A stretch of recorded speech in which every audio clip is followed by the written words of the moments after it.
Thank you, Chairman, and it's good to see all of you in front of our committee today.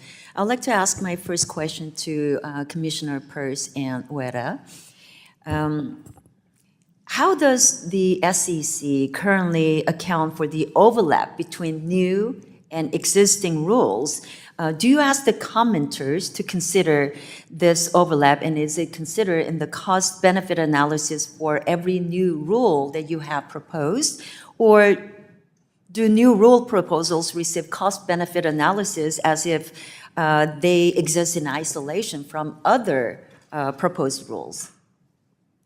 We consider existing rules, but we don't consider rules that are out for proposal. And so this has led to a lot of confusion because we're trying to change so many things at once that when commenters try to comment, they don't know what the state of play is. I agree with that. We compare to the existing rules, but when we have simultaneous other proposals out there, and we have multiple versions of what that might look, because we ask a lot of questions. We'll propose one version, but we'll say, well, but if we don't do what we propose, what about version A? What about version B? What about version C? What about version D? So that can impact the other proposal. And how does someone try to craft an intelligent response when there is significant interconnectedness between all of these proposals and the market participants? Thank you. You know, I want to point out that thanks to our Chairman McHenry and Capital Markets Subcommittee Chairwoman Wagner, we passed out of this committee the REG Act, HR 7030. This will make it a requirement for SEC to consider the aggregate cost of regulations, because we simply cannot afford for the SEC to continue down this path of disregarding the cumulative cost of regulations on our capital markets. The SEC has long ensured a clear delineation between its regulation of private and public markets and their market participants. So Commissioner Lizarraga, as you know, many industry participants are concerned that SEC is increasingly blurring those lines. So do you agree that private markets serve an important function in the capital raising process? And how do you view the distinction between public and private markets and the SEC's respective authority on each?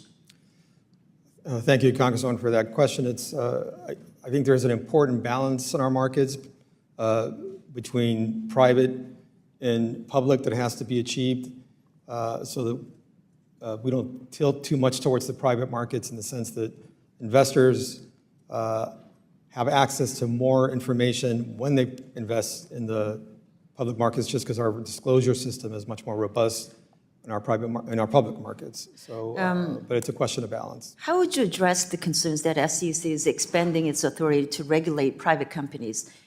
Commissioner Peirce, would you like to respond to that? Yeah, I mean, I think we have broken down that line of division, which is to say, yeah, there are public markets, and these are markets that have a lot of rules around disclosure and so forth. And then private markets, people are more free to negotiate the kinds of disclosures they want. And we have taken the position that we need to erode the private markets instead of making the public markets a place where more companies want to be.